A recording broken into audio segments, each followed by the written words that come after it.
Hi everyone, स्वागत करता हूं मैं आप सभी को फिर से आपका अपने ही YouTube channel struggle arts classes में। मेरे प्यारे छात्र एवं छात्राओं, तो कैसे हैं आप लोग। मैं आशा करता हूं कि आप लोग सही होंगे, ठीक ही होंगे। फिर से आज हम साइकोलॉजी के 10 इंपॉर्टेंट सब्जेक्टिव को लेकर के आए हैं, जो आपके बिहार बोर्ड 2024 एग्जाम के लिए काफी ज्यादा इंपॉर्टेंट साबित होने वाला है। तो बने रहिएगा वीडियो के इन तक, वीडियो को छोड़कर जाइएगा मत, क्योंकि इससे आपको बहुत कुछ सीख मिलने वाला है। चलिए वीडियो को शुरू करते हैं। देखिए, इससे पहले जो है हमने 3 पार्ट करा दिया है और ये साइकोलॉजी का जो है चौथा पार्ट होगा। ठीक है, 3 पार्ट नहीं देखा है तो देख लीजिएगा, इस वीडियो को डिस्क्रिप्शन में लिंक दिया हुआ है।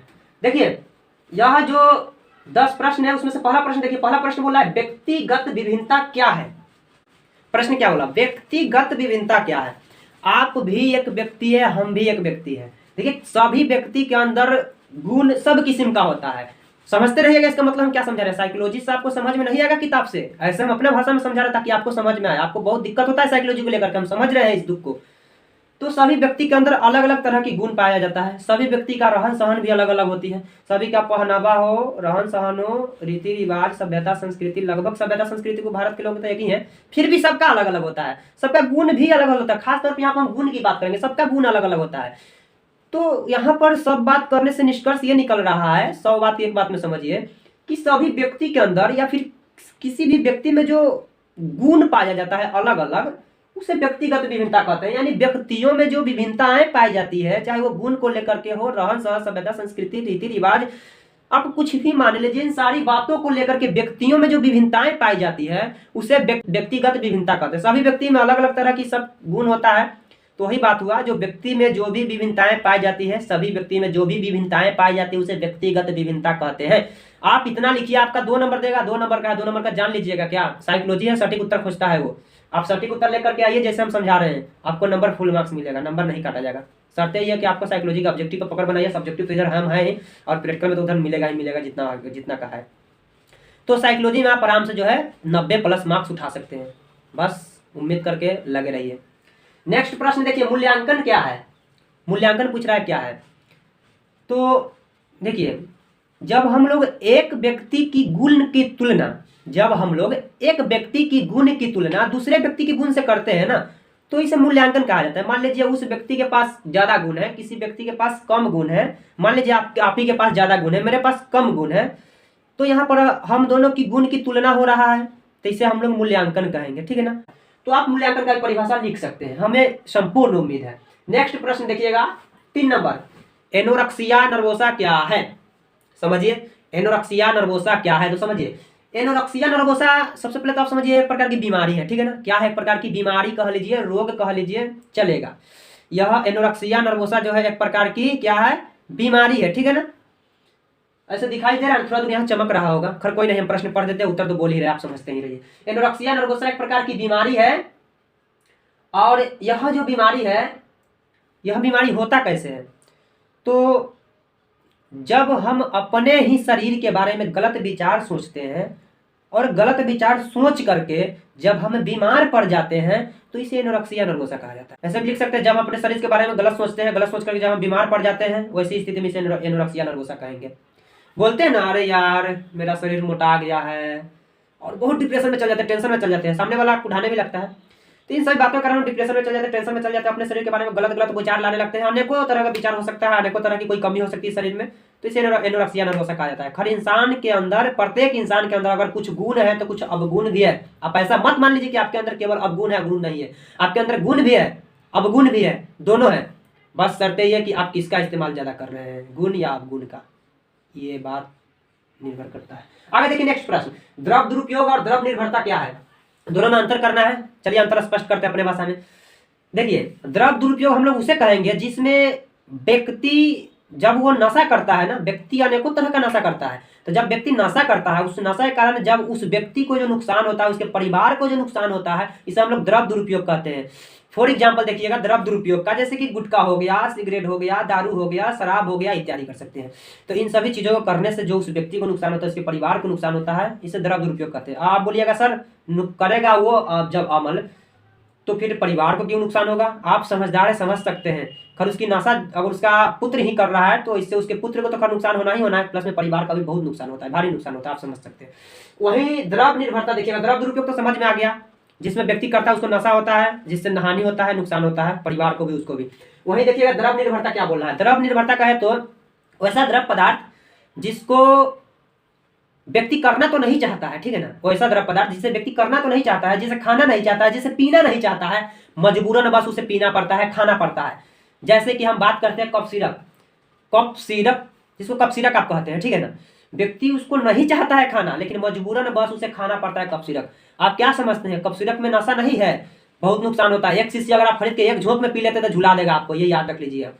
इसलिए डॉक्टर भी सलाह देता है कि 2.5 ml 5 ml इतना पीजिएगा, 2 टाइम 3 टाइम इससे पीजिएगा, ऐसा नहीं कि पूरा केवल पी जाइएगा, ऐसा कुछ नहीं करना है।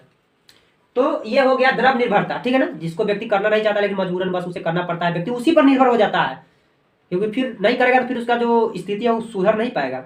तो इसे द्रव निर्भरता कहते हैं। हमें उम्मीद है आप लोगों को समझ में आ गया होगा। नेक्स्ट प्रश्न देखिएगा, विषाद क्या है अथवा अवसाद क्या है। पहले तो मैं आप लोगों को एक बात बता दूं कि विषाद और अवसाद दोनों का परिभाषा एक ही होता है, दोनों का बात वही है, शब्द अलग अलग है, मतलब वही है। तो चलिए विषाद एंड अवसाद की परिभाषा हम लोग समझते हैं। जब किसी भी कारणवश हम अपने आप को बहुत ही ज्यादा दुखी महसूस करते हैं, हमें ऐसा महसूस होता है कि अरे यार क्या बात है, आज इतना दुख हो रहा है, क्या बात है, डिप्रेशन में चले जाते हैं। कारण तो कुछ दिखता तो नहीं है, एक भाव के माध्यम से बहुत ही ज्यादा हम दुखी महसूस करते हैं अपने आप को, या फिर कारण भी हो सकता है, कारण पता भी होता है, तो उस कारण भी अगर हम दुखी महसूस करते हैं, तब हम जो दुखी महसूस कर करके बीमार पड़ जाते हैं, हमारे शरीर पर जो गहरा प्रभाव पड़ता है, बुरा प्रभाव पड़ता है, इसे हम लोग कहते हैं अवसाद या फिर विषाद। और इसमें पता है इसकी वजह से शरीर पर बहुत बुरा प्रभाव पड़ता है। अगर आपको अवसाद या विषाद हो गया है, इस तरह सोच के अगर आप बीमार पड़ गए हैं, तो इसका बहुत बुरा प्रभाव भी पड़ता है। जब कहीं पूछ भी सकता है अवसाद या विषाद की नकारात्मक विशेषता लिखे, यानी कि हानिकारक विशेषता लिखे, जिससे व्यक्ति को हानि होता है। तो इससे क्या होता है कि जब व्यक्ति इस तरह से सोच के बीमार पड़ जाता है तो उसे भूख नहीं लगता है, यह हानिकारक बात हो गया, ठीक है ना। भूख नहीं लगता है, नींद नहीं आता है, आत्महत्या करने का विचार आता है, सोचता है कि हम मर जाएं, यानी अनेकों तरह के विचार उस समय आने लगता है। यह था विषाद या फिर अवसाद। आप समझ गए होंगे, हमें उम्मीद है। अगला प्रश्न देखिएगा, समूह ध्रुवीकरण से आप क्या समझते हैं। समूह ध्रुवीकरण से आप क्या समझते हैं, इसको भी अपने भाषा में समझाएंगे। ऐसा नहीं है कि हम किसी अदर कोचिंग की तरह गैस रटरा रहे हैं, जाओ बेटा रट के आइए, नहीं करेंगे वैसा, हम समझाएंगे, क्योंकि हमको पता है कि सभी स्टूडेंट इसको बहुत भारी समझता है, जबकि आप मेरे साथ जुड़े हुए हैं, नो भारी, आपको हम हाथ लगने ही नहीं देंगे। नेक्स्ट प्रश्न क्या बोले हैं, समूह ध्रुवीकरण से आप क्या समझते हैं। चलिए देखिए समूह ध्रुवीकरण क्या बोलता है। देखिए जब किसी भी चीज के बारे में हम सिंगल अकेले फैसला नहीं लेकर के किसी अन्य दूसरे व्यक्ति, तीसरे व्यक्ति, चौथे व्यक्ति, पंचवें व्यक्ति या फिर उससे अधिक व्यक्ति से पूछ करके फैसला लेते हैं, तो इसे हम लोग समूह ध्रुवीकरण कहते हैं। नाम भी तो है समूह ध्रुवीकरण। कोई काम हमें करना है, हाँ भैया ये काम कर रहे हैं, सही होगा कि नहीं होगा। अगर वो कहीं बोल दिए कि कर लीजिए, अरे कितना अच्छा काम कर रहे हैं, तो आपका तो मन बढ़ गया, आप करके ही रहिएगा। कहीं आपको उस समय अगर डिमोटिवेट कर दिया तो आप उस काम को नहीं कीजिएगा, ठीक है। तो ये हो गया समूह ध्रुवीकरण। किसी भी चीज के बारे में हम अकेले फैसला नहीं लेते, 2 3 4 5 व्यक्ति से पूछ करके फैसला लेते हैं, तब वो काम कम करते हैं, इसे समूह ध्रुवीकरण करते हैं। आपको समझ में आ गया होगा, हमें उम्मीद है, संपूर्ण विश्वास है। नेक्स्ट प्रश्न, अगला प्रश्न है, बुद्धि को परिभाषित करें। बुद्धि को परिभाषित करें। देखिए बुद्धि तो आप लोग अच्छा खासा समझते हैं, बुद्धि आपके पास भी है, बुद्धि मेरे पास भी है। आपके पास शर्त यह है कि आपके पास ज्यादा बुद्धि होगा, मेरे पास कम बुद्धि है, ये हो सकता है क्या, उसी बुद्धि के बारे में लिखना है। तो बुद्धि हम लोग कहते किसे, जब हम लोग किसी भी चीज के बारे में प्रतिक्रिया देने लगते हैं, किसी भी चीज को हम लोग समझने लगते हैं, उसको समझने के हमारे अंदर जो क्षमता आ जाती है, तो उसे हम लोग बुद्धि कहते हैं। मनोविज्ञान में से बुद्धि कहा जाता है। या फिर आप ऐसे भी समझ सकते हैं, इसमें भी तो वही बात है, जो बात को हम अपने से ही लिखे हुए हैं तो बात तो वही लिखेंगे ना। देखिए क्या लिखा हुआ है कि किसी भी चीज को समझने की या जांचने की हमारी जो क्षमता होती है, जो शक्ति होती है, इसे बुद्धि कहा जाता है मनोविज्ञान में। जब कोई भी चीज हमें समझ आने लगती है, उसके बारे में हम प्रतिक्रिया देने लगते हैं, उसके बारे में हम जांच पड़ताल करने लगते हैं और समझ भी जाते हैं, इसे ही तो बुद्धि कहते हैं। बुद्धि है तब तो इतना कुछ कर पा रहे हैं ना। या फिर ऐसे भी लिख सकते हैं, उसके बारे में हम लोग क्या करते हैं, जांच भी करते, तो बोल ही दिए हैं। ये सभी इस तरह के जो है, ये सब बुद्धि के अंग है। तो आपसे पूछ भी सकता है कि बुद्धि के प्रमुख अंग कितने हैं, कौन कौन सा है, लिख भी दीजिए ना। तो बुद्धि के प्रमुख अंगों की कमी नहीं है, बुद्धि के प्रमुख अंग बहुत है। ऐसे बुद्धि के अंग क्या, इसके बारे में हम लोग जांच पड़ताल करने लगते हैं। इसके बारे में हम लोग जांच पड़ताल करने के साथ साथ कोशिश करते हैं कि इसके बारे में हम प्रतिक्रिया भी दें, इसके बारे में हम सामने वाला को समझा भी सके। ये बुद्धि का अंग है। 2-3 पॉइंट लिखिएगा, आपको 2 नंबर दिया जाएगा, 2 नंबर का रहता है प्रश्न, ठीक। नेक्स्ट प्रश्न देखिए क्या बोल रहा है, आत्म क्षमता क्या है। चलिए समझिए आत्म क्षमता को। आत्म क्षमता चलिए समझाते हैं। देखिए किसी भी चीज को हमारे अंदर समझने की जो क्षमता होती है, किसी भी चीज को समझने की हमारी जो शक्ति होती है, किसी भी कार्य को करने की हमारी जो क्षमता होती है, किसी भी कार्य को करने की हमारी जो शक्ति होती है, इसे ही तो आत्म क्षमता कहा जाता है। अगर किसी कार्य को हम कर पा रहे हैं, 1 किलो की चीज उठाने के बजाय हम 20 किलो की चीज उठा पा रहे हैं, यानी हमारे अंदर वो शक्ति है, वो क्षमता है, इसे ही तो आत्म क्षमता कहा जाता है। क्या है? पढ़िएगा किताब से तो कहाँ से समझ में आएगा? पढ़िएगा वैसा कोचिंग में जिस कोचिंग में आपको नहीं जाना चाहिए, कहाँ से समझ में आएगा?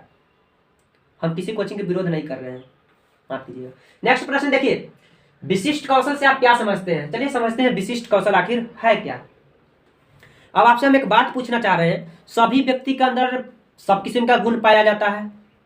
आपके अंदर भी कुछ गुण होगा, मेरे अंदर भी कुछ गुण होगा। शर्त यह है कि आपके पास कुछ ज्यादा गुण होगा, मेरे पास कुछ कम गुण होगा। यह भी हो सकता है आपके पास कुछ विशेष प्रकार की गुण होगा जो मेरे पास नहीं है, यह भी हो सकता है।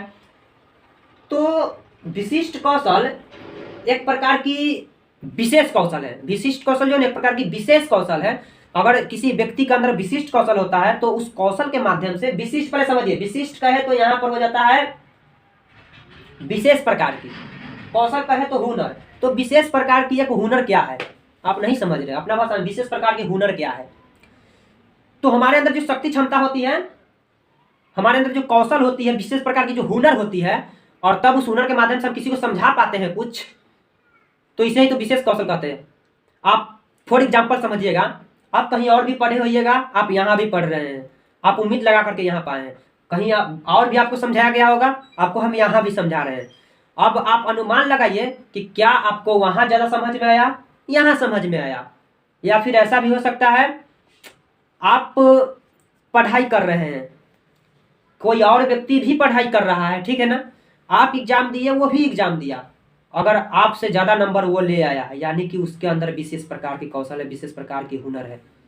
पढ़ने की हुनर की बात कर रहे हैं, काम की हुनर नहीं। काम के माध्यम से आप समझ सकते हैं, आप जिस काम को अगर 2 दिन में कर सकते हैं और ज़्यादा समय भी ले रहे हैं, फिर भी आप ढंग से नहीं कर पा रहे हैं, फिर भी आपसे संभव नहीं, आपके बस की बात नहीं। वही काम को अगर कोई और व्यक्ति अगर 12 घंटा में ही कर देता है 2 दिन के बजाय, और अच्छे ढंग से करता है, और आपसे अच्छा वहाँ पर प्रतिक्रिया दे पा रहा है, काम को अच्छा वहाँ पर रख पा रहा है, जिसको देख करके आदमी को मन गदगद हो जाए, यानी कि ये तो निश्चित है कि उसके अंदर विशेष प्रकार की कौशल है। हो सकता है आप में कलाकारी कम हो, किसी में और में कलाकारी ज़्यादा हो, हम में ही कलाकारी नहीं है कुछ, आप में ज़्यादा कलाकारी होगा। हो सकता है आप एक फोटो बनाइए, हम एक फोटो बनाते हैं, आप अच्छा बना पाइएगा, हमसे अच्छा नहीं बनेगा, यानी आप में विशेष कौशल है, विशिष्ट प्रकार के कौशल, आप में विशेष हुनर है। हो सकता है दुनिया के आप लाखों काम कर सकते हैं, हो सकता है दुनिया के हम 200 काम भी सही से ना कर पाए, यानी लाख काम आप कर पा रहे हैं, यानी कि आप में विशेष प्रकार की कौशल है। तो हमें उम्मीद है विशिष्ट कौशल भी आपको समझ में आ गया होगा। अगला प्रश्न देखिएगा, अंतर व्यक्तिक संचार क्या है?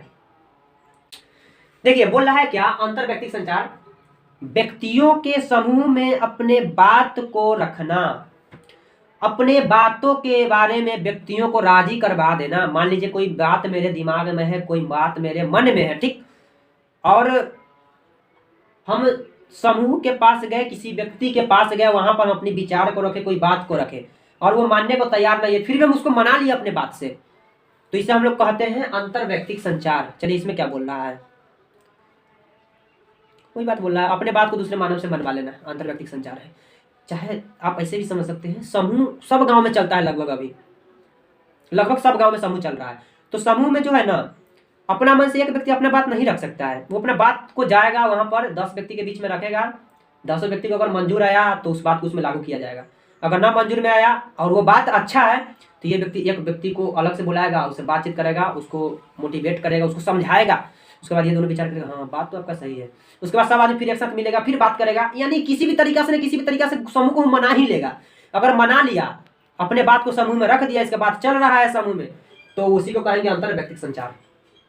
क्या आपको 200 प्रश्न का उत्तर समझ में आया है कि नहीं? क्या बेहतर समझ में आया है, या फिर थोड़ा भी समझ में नहीं आया है, या फिर 0.5% समझ में आया है? तो इस बात का आप फीडबैक कमेंट के माध्यम से दीजिए। प्लीज एक कमेंट जरूर कीजिए, आपसे ये विनती है। हम अब तक किसी भी वीडियो में कुछ चीज के लिए विनती नहीं की, लेकिन एक कमेंट जरूर कीजिए आप प्लीज, ठीक, जिससे हम मोटिवेट हो सके और आपके लिए और भी इससे बेहतर वीडियो ला सके। हर एक विषय का आप डिमांड कीजिए, मैं किस विषय का आप वीडियो लेकर के आऊँ जिसको अपने भाषा में समझाऊँ। यह पार्ट 4 था, पार्ट 5 लेकर के भी हम आएंगे, इसी तरह से 7-8 पार्ट लेकर के आएंगे। सभी पार्ट में 10-10 प्रश्न होगा जो कि आपको हम अपने भाषा में समझाएंगे, ताकि आपको एग्जाम में ज़्यादा बेहतर मार्क्स आ सके, आपके पास नॉलेज हो सके। अब आप लोग डिमांड कीजिए किस विषय का मैं वीडियो लेकर के आऊँ। फिर मिलते हैं अगले वीडियो के साथ, जब तक के लिए बाय बाय मेरे प्यारे छात्र एवं छात्राओं। और जय हिंद, जय भारत, वंदे मातरम।